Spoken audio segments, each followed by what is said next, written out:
देखिए क्या होता है कि कई बार स्टेज फियर इसलिए होता है कि घर में वो ना माहौल नहीं मिला होता, बच्चे को बोलने का मौका ही नहीं दिया जाता है, उसके व्यू पॉइंट को कभी एक्नॉलेज नहीं किया जाता, उसको कभी गलती करने का मौका नहीं होता, तो इस वजह से बच्चा डरता है। ठीक है, दूसरा ये होता है कि जब आपके अंदर स्किल नहीं होता है ना, तो भी आपके अंदर कॉन्फिडेंस की कमी होती है। आपके अंदर अगर स्किल है तो आपको कभी भी पब्लिक स्पीकिंग से और स्टेज फियर से डर नहीं लगेगा।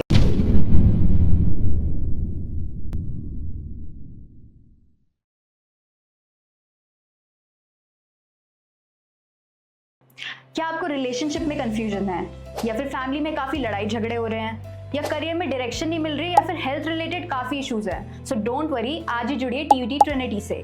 यहाँ पे हम आपको इंट्रोड्यूस करेंगे ऐसे certified astrologers, life coaches, career coaches और काफ़ी प्रोफेशनल से जो आपकी दिक्कतों का सोल्यूशन निकालेंगे। अगर आपको लव लाइफ में क्लैरिटी चाहिए, या फिर करियर में डायरेक्शन चाहिए, या फिर अपने आप को मेंटली और फिजिकली फिट रखना है, सो आज ही हमसे जुड़िए and contact us on 8448801064। Thank you. Hello and welcome once again at TVT. आज के हमारे स्पेशल एपिसोड में हमारे साथ जुड़ चुकी हैं मिसेस पूजा ए पांडे। ये एस्ट्रोलॉजर तो हैं ही, साथ में ये लोगो डिज़ाइनर भी हैं, लाइफ कोच भी हैं और ये मॉडलिंग भी करती है। इसी के साथ ये मल्टीपल मोडालिटी से भी जुड़ी हुई हैं। तो आज हम इनसे बात करेंगे मिथ्स और बिलीव्स के बारे में एंड आपको रियलिटी कैसे दिखाएं उसके बारे में। Thank you so much ma'am for giving your auspicious time to us. Thank you, नमस्ते, मुझे इनवाइट करने के लिए। So hello guys, I am Pooja A Pandey, the life coach, founder of empower you. I am handwriting analyst, face reader, tarot reader, numerologist, astrologer, and wristwatch analyst and logo designer, and I have learned so many other modalities. And so just with the help of these sciences, I want to help people to unlock their hidden potential, embrace growth and feel empowered. And my purpose in life is to make people mentally beautiful, feel contented and happy. Thank you.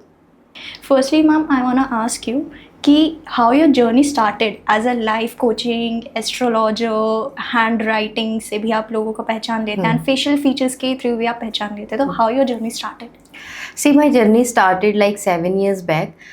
जब मुझे ऐसे लग रहा था कि life में I have to do something जिससे मैं अपनी लाइफ में भी एक वैल्यू ऐड कर सकूं और लोगों को डायरेक्शन दिखा सकूं। तो मेरा ना, मुझे बहुत अच्छा लगता है कि लोगों को मोटिवेट करना, गाइड करना और उनको लाइफ में उनका ना मतलब गाइडिंग लाइट बनना। I love to do that. और जब मैं ये चीज़ें करती थी तो मुझे ना बड़ा अंदर से मेरी सोल ना बड़ी हैप्पी फील करती थी। तो मुझे ऐसे लगा कि लेकिन समझ में नहीं आ रहा था कि स्टार्ट कहाँ से करना है। थोड़ा सा अपने पे कॉन्फिडेंस कम था, बहुत सारे इश्यूज़ थे, पर्सनल इश्यूज़ में से, मतलब खुद के पर्सनल इश्यूज़ से ही मैं डील कर रही थी। देन फिर मेरी वहाँ से जर्नी स्टार्ट हुई थी। तो मुझे ऐसे लगा कि first I have to learn, कुछ ऐसी स्किल्स लर्न करनी चाहिए जिससे पहले मुझे मेरे बारे में पता चले कि मेरी स्ट्रेंथ क्या है, मेरे वीकनेसेस क्या हैं, मैं किस चीज़ में अच्छा कर सकती हूँ, ऑल दैट। तो वहाँ से मैंने एक जस्ट न्यूमरोलॉजी की एक छोटी सी कंसल्टेशन ली थी, जहाँ से मुझे पता चला कि okay, I am good with all this things, और कहीं ना कहीं वो मेरा पैशन भी था, मुझे अच्छा लगता था। देन फिर मैंने हैंड राइटिंग एनालिसिस सीखा जस्ट टू सी कि मेरे को इम्प्रूवमेंट्स कहाँ करनी है और मेरी स्ट्रेंथ क्या है। तो वहाँ से भी मुझे एक चीज़ समझ में आई कि I can do this thing. तो ये मेरा यूएसपी है कि लोगों को गाइड करना, मोटिवेट करना, लेकिन उससे पहले खुद पे काम करना है ऑब्वियसली। तो हैंड राइटिंग सीखा, उसमें जो चीज़ें समझी सीखी वो मैंने अपने पे अप्लाई किया। For 3 months I have applied all the things, like उसमें हम अल्फ़ाबेट्स थोड़े फॉर्मेशन चेंज करके लिखते हैं, बहुत सारी चीज़ें होती हैं, टेक्निकलिटीज़ होती हैं, वो सब सीखा, उसको अपने पे अप्लाई किया। सेम न्यूमरोलॉजी सीखा, जैसे अभी आप मेरा नाम देख रहे होंगे, मैंने पूजा ए पांडे किया है। तो वो मैंने प्रोनोलॉजी मीन्स स्वर विज्ञान, न्यूमरोलॉजी और एस्ट्रोलॉजी, इन तीनों के कॉम्बिनेशन से जो है वो नेम मैंने अपना अलाइन किया है। तो ये है। तो फिर ऐसे ऐसे करके फिर लगा कि चलो हैंड राइटिंग सीखा। देन लगा कि कई बार लोग हैंड राइटिंग लिखने में इंटरेस्टेड नहीं होते हैं, सो ये हुआ कि चलो फेस रीडिंग सीख लेते हैं, उससे बताया जाएगा। उससे भी काफ़ी चीज़ें, काफ़ी लर्निंग खुद के बारे में मिली और लोगों को भी बहुत अच्छा गाइड किया। फिर ऐसे टैरो सीखा, रिस्ट वॉच एनालिसिस सीखा कि कई लोग ना फेस रीडिंग में इंटरेस्टेड नहीं है, टैरो में नहीं इंटरेस्टेड हैं, एस्ट्रोलॉजी में, इन सब में नहीं है। तो ये हुआ कि चलो कई लोग बहुत प्रैक्टिकल से होते हैं, कुछ अच्छा दूसरा सोल्यूशन बताओ, तो रिस्ट वॉच बताया, उससे भी काफ़ी लोगों की लाइफ में मैंने देखा कि काफ़ी उन्होंने मैनिफेस्ट किया अच्छा, इंक्लूडिंग मी। फिर लोगो डिज़ाइनिंग सीखा फॉर बिजनेसेस, के बिज़नेस को आगे कैसे बढ़ाना है, वो भी आपके एस्ट्रोलॉजिकल चार्ट से अलाइन करके कि कौन सा कलर आपके बिज़नेस के लिए बेटर रहेगा, या किस तरह का बिज़नेस आप कर रहे हैं, क्या शेप आपके लिए बेटर रहेगी, कौन सी शेप लाइक आपके लिए उसमें पिक्चर कौन सी आप ले सकते हैं, ह्यूमन फिगर लें या एनिमल लें या जस्ट नॉर्मल कोई प्लेन डॉट, कुछ भी ऐसा। तो वो सब कुछ अलाइन किया। तो इसलिए मैंने मल्टीपल मोडालिटीज़ सीखने का मतलब ये था कि जैसा क्लाइंट आ रहा है उसको उस तरह से मैं उसके माइंडसेट के हिसाब से उसको सर्विस दे पाऊँ। So ma'am, my next question to you is कि आप इतने सारी मल्टीपल मोडालिटीज़ में तो हैं, साथ में you are into modelling too, right? आपने खिताब हासिल करा है मिसेस नॉर्थ वेस्ट इंडिया का एंड SK वर्ल्ड इंटरनेशनल का। हाँ, वर्ल्ड इंडिया इंटरनेशनल का। तो उसमें आपने सेल्फ डाउट को कैसे शेप करा एंड आप एक स्टेज विनिंग क्वीन कैसे बनी? हाँ, thank you so much for this beautiful question. देखिए, इसमें क्या था, पहले ना मेरा भी एक था कि आपके पास सब ज्ञान आ गया है तो बस ठीक है, अब लोग आपके पास आ जाएंगे। लेकिन क्या होता है कि जब हमें एक वाइडर रेंज में ऑडियंस को टच करना होता है, देखिए क्या होता है कि जब आपके पास कोई स्किल है, जब तक आप उसको पब्लिकली आपको उसको प्रेजेंट करना नहीं आएगा तो वो कैसे पहुंचेगा लोगों तक, है ना? तो जब मैंने अपने इनर पे काम किया तो मैंने, अब मेरा पर्पस तो यही है कि I want to make people mentally beautiful, ठीक है? उनकी सोच मुझे खूबसूरत बनानी है और उनको उनके एक सोल पर्पस तक पहुंचाना है, ये मुझे मेरा एम है। लेकिन मुझे है कि सबको ज़रूरत है इस चीज़ की ना, चाहे कोई ब्यूटी इंडस्ट्री में है, कोई भी है, सबको मेंटल वेलनेस तो सबके लिए रिक्वायर्ड है, मेरा यही फोकस है। तो इसलिए मुझे लगा कि चलो ठीक है, मैं अपने पे इनर वर्क कर रही हूँ। अभी मुझे और सीखना है, ऐसा नहीं है कि हम एकदम पारंगत हो गए हैं, learning is a constant process.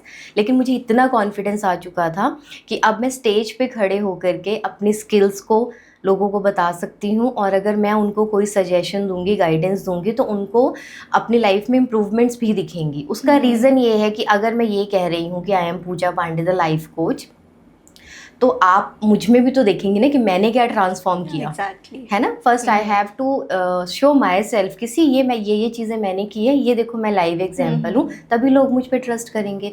तो ब्यूटी पेजेंट्स में पार्टिसिपेट करने का था, एक तो फियर था कि मैं कभी पब्लिक स्पीकिंग का बहुत फियर था, स्टेज फियर था, तो मुझे डर, शौक बहुत था करने का, लेकिन लगता था कि वहाँ जाके प्रेजेंट क्या करोगे, है ना? किस बेसिस पे कोई आपको चूज़ भी क्यों करे, कुछ तो होगा ना, होना चाहिए आप में। तो फिर इसलिए पहले इनर स्किल पे जब काम किया, जब कॉन्फिडेंस आ गया कि yes now I can show, I am able to show myself कि हाँ मैंने ट्रांसफॉर्म किया है, तो मैंने ब्यूटी पेजेंट में पार्टिसिपेट किया एंड येस, वहाँ से मुझे बहुत एक अलग तरह का कॉन्फिडेंस मिला कि सी अभी क्या है कि मुझे ना एक क्रेडिबिलिटी मिली कि जो मैं बोलती हूँ ना उसकी वैलिडेशन और बढ़ती है, ठीक है? तो लाइक क्या है कि एक इंसान जो है अपने आप को बाहर से भी अच्छे से प्रेजेंट कर रहा है और इनर भी वो वाइज है और ब्यूटीफुल है, तो ऐसा है। तो soul guide plus beauty queen का कॉम्बिनेशन किया है मैंने बेसिकली, कि आउटर से इनर और इनर से आउटर, ऐसा किया है। मैम, ये जर्नी तो आपकी मेरे को बहुत अच्छी लगी। And plus second thing is कि जैसे आपने कहा कि बहुत से विमेंस होती हैं हमारे, या फिर गर्ल्स कहें या कोई भी हम उठा लेते हैं बंदे, तो उनका क्या होता है कि उनको स्टेज फियर होता है, वो पब्लिक स्पीकिंग नहीं कर सकते। तो कुछ आप फीडबैक उन्हें दो या कुछ पॉइंट्स उन्हें बताओ कि जिससे उनका ये जो स्टेज फियर है ये हटे एंड कॉन्फिडेंस बूस्ट अप हो। देखिए क्या होता है कि स्टेज फियर, कई बार स्टेज फियर तो इसलिए होता है कि घर में वो ना माहौल नहीं मिला होता, बच्चे को बोलने का मौका ही नहीं दिया जाता है, उसके व्यू पॉइंट को कभी एक्नॉलेज नहीं किया जाता, उसको कभी गलती करने का मौका नहीं होता, तो इस वजह से बच्चा डरता है, ठीक है? एक तो ये होता है, दूसरा ये होता है कि जब आपके अंदर स्किल नहीं होता है ना, तो भी आपके अंदर कॉन्फिडेंस की कमी होती है। और तीसरा ये है कि देखिए हम सबको थोड़ा सा, वो तो बटरफ्लाइज तो पेट में आती हैं जब हम कुछ करने जाते हैं, तो बहुत ऐसे ज़ोर से ऐसे आप हैंडशेक करने लग जाओ, है ना, तो उससे भी आपका जो है वो हार्मोन जो वो बैलेंस हो जाता है। बट अगेन आपके अंदर अगर स्किल है तो आपको कभी भी पब्लिक स्पीकिंग से और स्टेज फियर से डर नहीं लगेगा। हाँ, एक चीज़ होता है कि कई बार लैंग्वेज बैरियर होता है, ठीक है? Language is a barrier. तो मैं यही कहूँगी कि देखिए इसमें आपको हमेशा, देखो अपने को हमेशा ऐड तो करते ही रहना चाहिए, हर स्किल लर्न करो, हर लैंग्वेज को रिस्पेक्ट दो, हर लैंग्वेज को मतलब पूरा ओपननेस के साथ लर्न करो।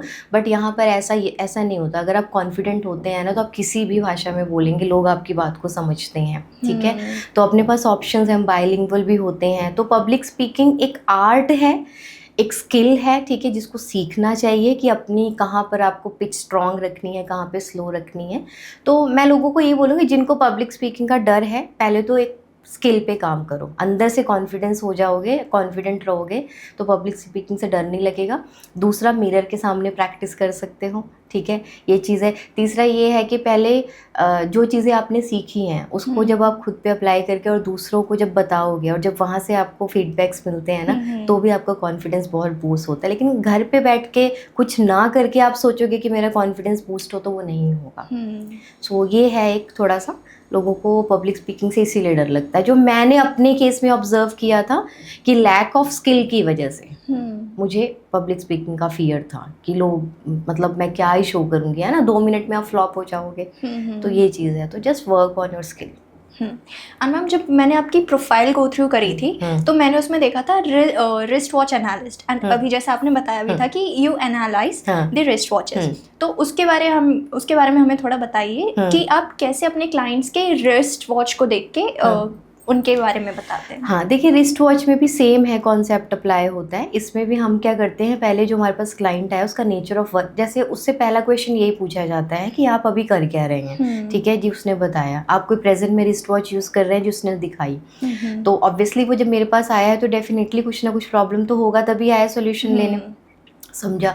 कई लोगों का बस यही रहता है कि जी हमारे पास लो टिकट क्लाइंट्स आ रहे हैं, कई लोगों का ये कंसर्न रहता है कि लाइफ में कुछ बड़ा अपॉर्चुनिटी नहीं आ रहा है, ठीक है।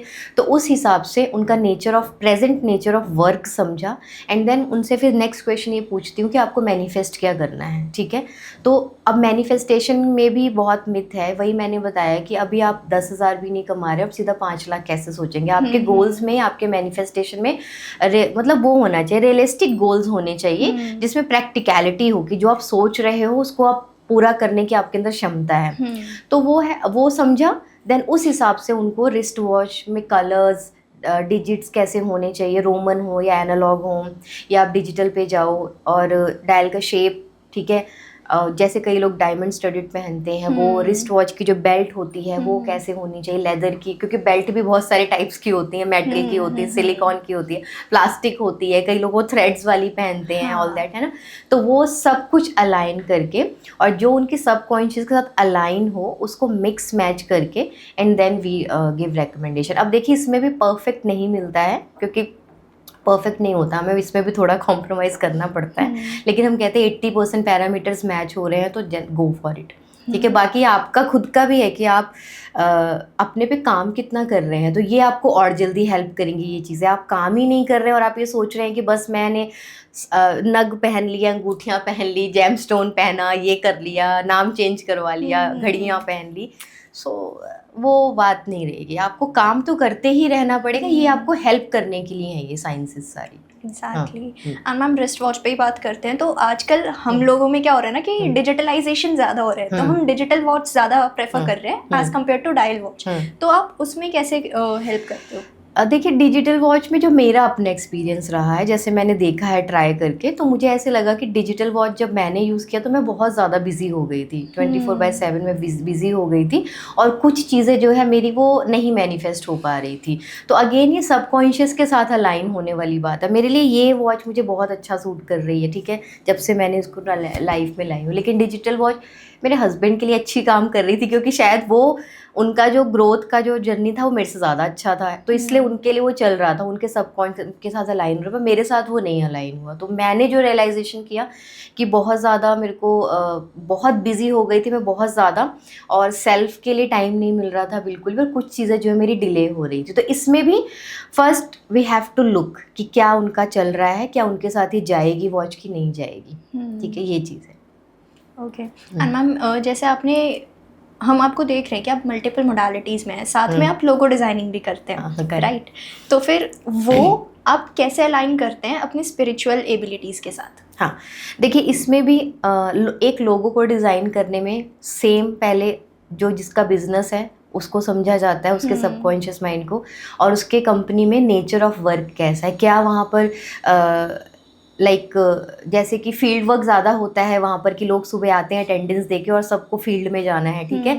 तो नेचर ऑफ वर्क समझा जाता है कि उस कंपनी का नेचर ऑफ वर्क कैसा है, उसका ओनर का माइंडसेट क्या है, और इनका अभी प्रेजेंट में क्या बिजनेस है, और इनके बिजनेस फ्यूचर के बिजनेस गोल्स क्या हैं। उन सबको देख के इसमें भी देखिए कलर थेरेपी लगती है कि कौन सा कलर जाएगा, जैसे सेम रिस्ट वॉच में भी कलर हम यूज़ करते हैं, देखते हैं कि कौन सा कलर अलाइन होगा। ग्राफोलॉजी इसमें भी यूज़ होती है कि फॉन्ट्स कैसे होने चाहिए, टेक्स्ट वगैरह वो सब देखा जाता है, मोटा होना चाहिए या बोल्ड या इटैलिक्स एंड एवरीथिंग, इसमें भी देखा जाता है। फिर उसके बाद आप शेप बहुत मेजर रोल इंपॉर्टेंट प्ले करती है। जैसे आपने देखा भी होगा कुछ बिजनेसेस ने अपने जब लोगो चेंज किए तो उन्होंने बहुत ग्रोथ की, पर कुछ बिजनेसेस ने अपने लोगो चेंज किए तो उनके लॉसेस भी हुए हैं, मेजर लॉसेस भी हुए हैं ना। तो ऐसा है, तो ये देखना पड़ता है कि शेप कैसा ले रहे हैं, ओपन है अगर शेप तो कहाँ से ओपन है, क्योंकि कहीं से वो लॉस मेकिंग है, कहीं से वो आपको अच्छी अपॉर्चुनिटी प्रोवाइड करवाती है, ठीक है। तो ये सारी चीज़ों को अलाइन करके, इसमें भी देखो मेन साइंस है ये बेसिकली। स्पिरिचुअलिटी तो ठीक है, स्पिरिचुअलिटी तो ये होता है कि आप उसके साथ जेल कितना कर रहे हो, आपके सबकॉन्शियस माइंड में क्लैरिटी कितनी है। जितना आपका सबकॉन्शियस माइंड क्लियर होगा उतनी जल्दी ये चीज़ें आपको हेल्प करती हैं आपके गोल तक पहुंचने में। तो सब कुछ हमारे अंदर ही है, ठीक है। तो subconscious mind is the main thing, इसीलिए हम ऑनर का माइंडसेट देखते हैं कि उसका सबकॉन्शियस माइंड कहीं कंप्लेनिंग वाला तो नहीं है, उसका रिलेशनशिप मनी के साथ कैसा है। अगर कई लोग पैसा खर्च करते बड़े दुख के साथ खर्च करते, दर्द होता है उनको, तो उनके और खर्चे आते हैं। वही जो लोग ग्रैटिट्यूड के साथ अपने एम्प्लॉयज़ को सैलरी दे रहे हैं, ग्रैटिट्यूड के साथ पैसा दे रहे हैं, कहीं पे भी होटल का बिल पे कर रहे हैं तो भी, मेड को सैलरी दे रहे हैं तो भी, जब ग्रैटिट्यूड के साथ आप मनी देते हो और आपको ग्रैटिट्यूड के साथ मनी मिलता है तो वो आपका रिलेशनशिप मनी के साथ बहुत अच्छा है। तो उन लोगों को अच्छे रिजल्ट्स मिलते हैं। तो लोगो डिज़ाइनिंग में भी सेम प्रिंसिपल्स हैं, एस्ट्रोलॉजी लगा, न्यूमरोलॉजी भी हम देखते हैं कि जैसे कई लोग नंबर्स वगैरह लिखते हैं तो हम देखते हैं वो, ग्राफोलॉजी आ गया, कलर थेरेपी आ गया, शेप आ गया, सब कुछ आ गया, मतलब ज्योमेट्री आ गई बेसिकली, ये सब कुछ आ गया इसमें। और विजिटिंग कार्ड में होता है कि हम लोग थोड़ा वास्तु का भी प्रिंसिपल अप्लाई कर लेते हैं जब हम लोग विजिटिंग कार्ड डिज़ाइन करते हैं। लाइक उसमें वास्तु का प्रिंसिपल्स कैसे अप्लाई करते हो? जैसे कि किस विजिटिंग कार्ड को भी हम 4 पार्ट्स में डिवाइड कर लिया 4 दिशा में, और फिर उसमें देखते हैं कि लोगो किधर अलाइन करना है, उसका ऑनर का नाम किधर होना चाहिए। जैसे कई लोग स्कैनर्स लगाते हैं, वो किधर रहना चाहिए, लोगो का जो वो डिज़ाइन चूज़ किया है वो विजिटिंग कार्ड में किस साइड रहना चाहिए। तो ये सब भी होता है, ठीक है। और विजिटिंग कार्ड में भी सेम कलर जाता है, तो ये अच्छे रिजल्ट्स देते हैं। बट अगेन मैं यही बात बोलूँगी कि I am not dependent on these sciences, I am grateful कि मुझे इन साइंसेस के बारे में पता चला, मैंने इसकी हेल्प से अपनी लाइफ को आगे बढ़ाया है। लेकिन अगर मैंने स्किल सीखी तो मैंने उसको काम किया है, ऐसा नहीं कि बस स्किल सीख के बैठ गई और मैंने उसको अगर अप्लाई नहीं किया होता तो आज मैं कॉन्फिडेंटली बोल नहीं पा रही होती ना। तो फर्स्ट मैंने लर्न किया, देन उसको मैंने अपने पे अप्लाई किया है, मैंने उसके रिजल्ट्स देखे हैं। पूरा 1 साल तो जस्ट मैं एक्सपेरिमेंट करती थी, अपने पे किया, और जो मेरे लोग मेरे पास एनालिसिस के लिए आते थे मैं फ्री में भी एनालिसिस करती थी जस्ट टू चेक कि मेरी जो स्टडीज़ हैं वो कितनी डीपर जा रही हैं और क्या मैं सच में लोगों की लाइफ में वैल्यू ऐड कर भी पाऊँगी कि नहीं, क्योंकि आई डोंट वांट कि मेरी वजह से किसी की लाइफ में कोई प्रॉब्लम आए। तो 1 साल तक तो पूरा मैंने इंटर्न यही सब किया, एक्सपेरिमेंट किया है, ट्रायल एरर किया है। मैंने अपना खुद नाम 2 बार चेंज किया है, पहले मैंने मेरे पांडे के स्पेलिंग कुछ और किए, फिर उसके बाद 2024 में जब मुझे और थोड़ी लर्निंग मिली और समझ में आया तो स्पेलिंग फिर चेंज किया। तो हम खुद पे भी, मैंने बोला ना, learning is a constant process. तो ऐसा नहीं कि एक बार जो कर लिया उसके बाद चेंजेस नहीं। अब रिस्ट वॉच में मुझे लगेगा कि अब इसका पर्पस सॉल्व हो गया, मुझे कुछ और मैनिफेस्ट करना है, तो मैं फिर चेंज करूँगी। तो ये ऐसे चेंज होता रहेगा, कुछ फिक्स नहीं है। ये तो आपकी जैसे जैसे आपकी जर्नी बढ़ती जाएगी वैसे वैसे। अब हम बहुत लोगों के लिए कहते हैं कि वॉच में डिजिट होना इज़ इम्पॉर्टेंट, और कई लोगों के लिए हम कहते हैं कि डिजिट नहीं भी होगा तो चलेगा। ये चीज़ है ना। तो क्योंकि हम देख रहे हैं कि इसको अगर डिजिट नहीं भी होगा तो भी इसका काम चलेगा, क्योंकि ऑलरेडी ये एक लेवल पे है, और जिसको लेवल पर लेकर आना है तो उसके लिए अलग चीज़ चाहिए होती है। सो सारा सब कुछ इस चीज़ का कमाल है। Exactly ma'am. एंड अभी जैसे आपने बताया कि हमारे अंगूठियाँ वगैरह पहनने से या जेम्स वगैरह रखने से कुछ नहीं होता, हमें काम करना पड़ता है। तो इसी में ना हमारे बहुत से ऐसे मैं कहूँगी जो सिटीजन्स हैं वो ये सोचते हैं कि हमने तो पैसा दे दिया, हमने जाके अपनी रीडिंग वगैरह करा ली एंड अब जो होगा वो बाद में देखा जाएगा और हम कुछ नहीं करेंगे, हम बस बैठे रहेंगे। बिल्कुल। तो उसमें आप क्या कहना चाहें? हाँ, ये भी ना ये इसमें भी देखो थोड़ा सा वही लोग बचपना करते हैं कि जैसे हम डॉक्टर के पास जाते हैं तो डॉक्टर भी मेडिसिन देता है, उसकी दवाई अगर आपको नहीं सूट करती तो आप उसको कंप्लेन तो नहीं करते हो ना, ठीक है, क्योंकि उसने आपका टेस्ट किया, डायग्नोस किया और आपको बता दिया। लेकिन डॉक्टर भी यही चीज़ कहता है कि दवाई के साथ साथ अपने लाइफस्टाइल, अपने डाइट का, अब फॉर एग्जांपल देखो किसी को अगर कोई हेल्थ इश्यूज है तो डॉक्टर कहेगा ना आपको प्रिकॉशन लेना है ना, नमक कम खाओ या ये करो, बैलेंस करके रखो, तो हम वो चीज़ मानते हैं ना। लेकिन ये तो नहीं है कि अगर हम बीपी की दवाइयाँ खा रहे हैं तो साथ में हम वो सब चीज़ें कंज्यूम करते रहेंगे जो हमारा बीपी बढ़ा रहा है, नहीं करते ना। तो ऐसे इसमें भी है कि यहाँ पर हमने हेल्प लिया कि देखो कई लोग ऐसे होते हैं जिनको क्लैरिटी बहुत होती है कि मुझे करना क्या है, तो वो अगर इन सब चीज़ों की हेल्प नहीं भी ले रहे तो भी उनका चल रहा है, क्योंकि बहुत क्लियर है, फोकस्ड है बिल्कुल, कि उनको पता है कि मुझे अपनी लाइफ में क्या करना है और क्या नहीं करना है, तो वो क्लैरिटी। अब बहुत से लोग ऐसे जिनको नहीं है क्लैरिटी, ठीक है, एनी कुछ भी रीज़न होते हैं, फैमिली फैक्टर्स होते हैं, उनके खुद के भी बेचारों के क्लटर्स होते हैं बहुत।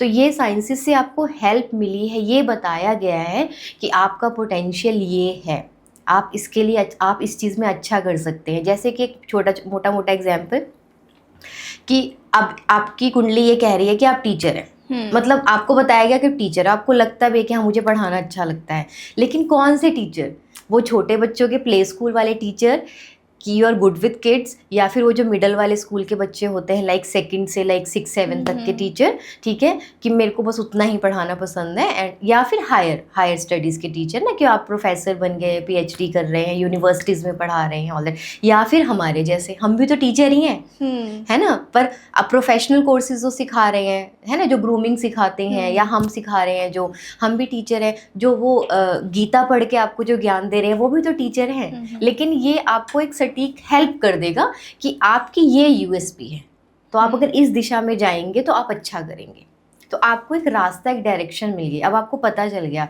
लेकिन काम तो आप ही को करना है ना। हाँ जी बिल्कुल। आपको एक हेल्प मिल गई, आपको एक उंगली पकड़ के रास्ता दिखा दिया, और जैसे कि हम डॉक्टर से मेडिसिन लेके आते हैं कि हमें हेल्थ अच्छी रहे हमारी, प्लस हम साथ में डाइट फॉलो करते रहेंगे, मतलब प्रिकॉशंस लेते रहेंगे, वैसे आप ये जेमस्टोन्स पहन रहे हैं या रिस्ट वॉच या नेम चेंज कर रहे हैं या मोबाइल नंबर चेंज कर रहे हैं, तो ये आपको हेल्प कर रही है कि अगर आप काम करोगे तो we are here to boost you. ये ओके। एंड मैम आप हैंड राइटिंग एनालिस्ट भी हैं, प्लस आप फेशियल फीचर से भी पता लगा लेते हैं कि हमारा जो क्लाइंट है वो क्या सोच रहा है। तो आप कुछ ऐसे हमें बताएंगे कि जो एक्सपर्ट्स हैं, लाइक किसी का भी हम नेम ले लेते हैं, तो उनकी हैंड राइटिंग का, उनके प्रोफेशनल और पर्सनल लाइफ के बारे में, एंड आप उनके फेशियल फीचर्स को कैसे एक्सप्लेन करते हैं? हाँ देखिए, हैंड राइटिंग में जैसे हैंड राइटिंग में भी बहुत सारे पैरामीटर्स होते हैं। Hand writing is a brain writing, मतलब कोई हैंड राइटिंग से कोई मेरे सामने झूठ नहीं बोल सकता है, ठीक है, वो क्योंकि उसका मिरर है, वो आपका इनर वर्ल्ड का मिरर है वो, ठीक है, मतलब सारी साइंसेज है, एस्ट्रोलॉजी एंड एवरीथिंग, ठीक है, चार्ट देखते हमें समझ में आ जाता है कि पर्सन कितने पानी में है। सेम हैंड राइटिंग है, कोई कितना भी कहे मैं खुश हूँ, कोई कितना भी कहे कि मैं तो बहुत काम करता हूँ, मैं तो बहुत अचीव कर रहा हूँ, लेकिन हैंड राइटिंग हमें सारी कहानी बता देती है। तो hand writing is a brain writing, it's a neuro science, psychology में एक हैंड राइटिंग एनालिसिस का चैप्टर है, तो इट्स अ थेरेप्यूटिक टूल, मतलब इसकी मदद से,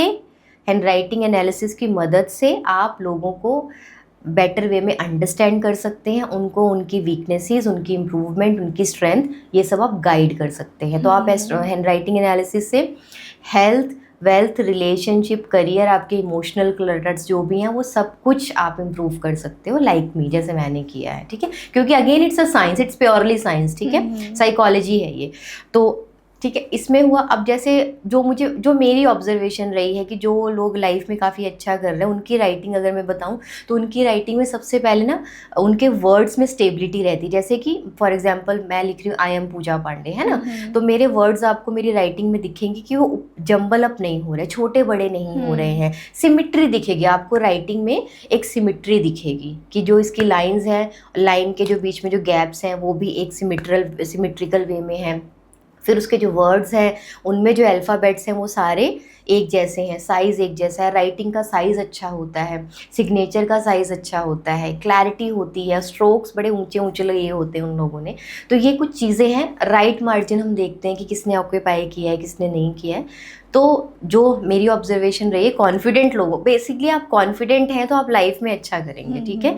सो कॉन्फिडेंस इज़ रिलेटेड टू आपने स्किल लर्न किया है और आप उसके लिए कॉन्फिडेंट हैं, मतलब आपने प्रैक्टिस की है तो आप डेफिनेटली कॉन्फिडेंट रहेंगे। तो राइटिंग में वो स्टेबिलिटी नज़र आती है, ठीक है।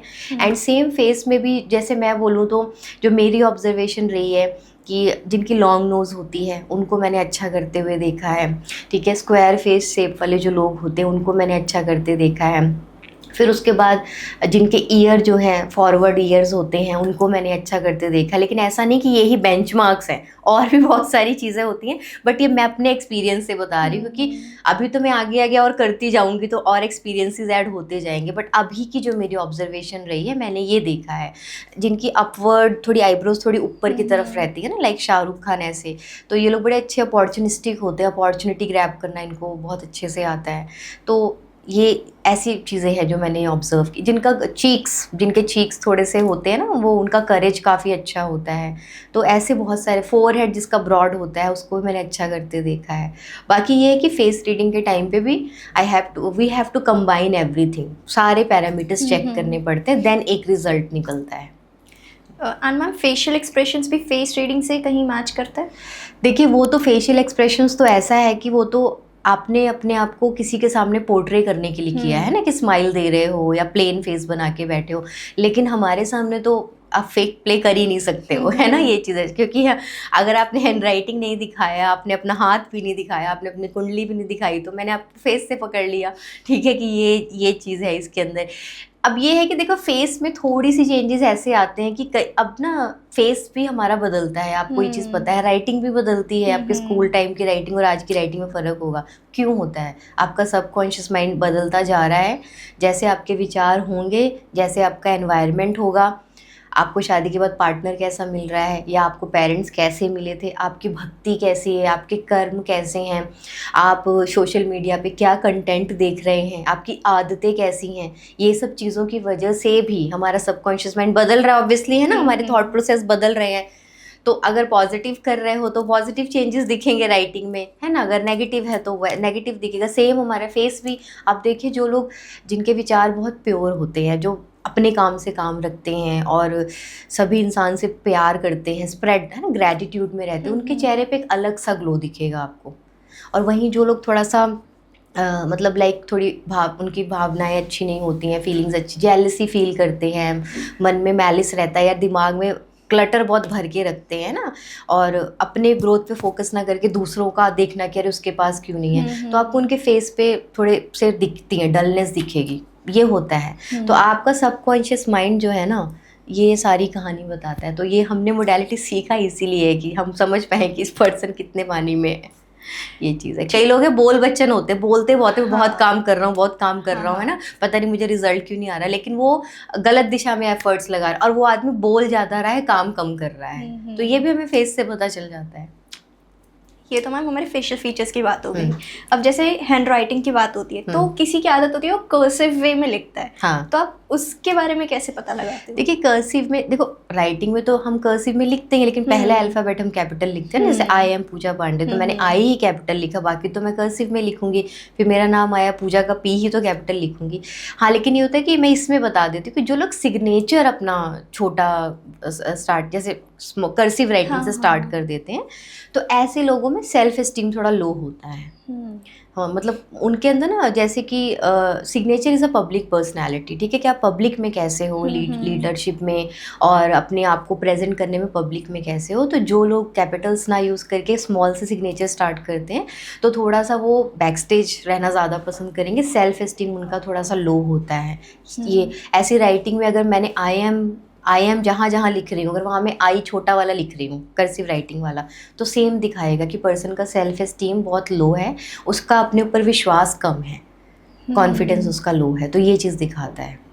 बाकी तो अभी तो हम यहाँ पे बात कर रहे हैं, लेकिन राइटिंग अगेन क्या है, हम लोग हमेशा राइटिंग का सैंपल जब भी लेते हैं तो फुल पेज मांगते हैं। उसका रीज़न क्या है कि आप मेरे पास 2 दिन के लिए आई रहने के लिए, तो आप तो मुझे अच्छा अच्छा बिहेव करके दिखा देंगी ना, मैं कहूँगी हाँ बहुत अच्छी है ये। लेकिन जब आप मेरे साथ 15 दिन रहेंगी, 1 महीना रहेंगी, तब मुझे समझ में आएगा कि इसकी शॉर्टकमिंग्स क्या हैं, क्या इसका नेचर है, मुझे इसके साथ आगे लाइफ में फ्रेंड बनना है कि नहीं बनना है ना, नेचर समझ में आता। सेम हैंड राइटिंग का भी यही है कि पूरा पेज हम इसीलिए मांगते हैं ताकि हमें उसका पूरा अंदर से बिहेवियर समझ में, क्योंकि 4 लाइन तो कोई भी सजा के लिख लेगा स्टार्टिंग में, लेकिन जैसे जैसे लिखता जाएगा उसकी रियलिटी तब समझ में आती है।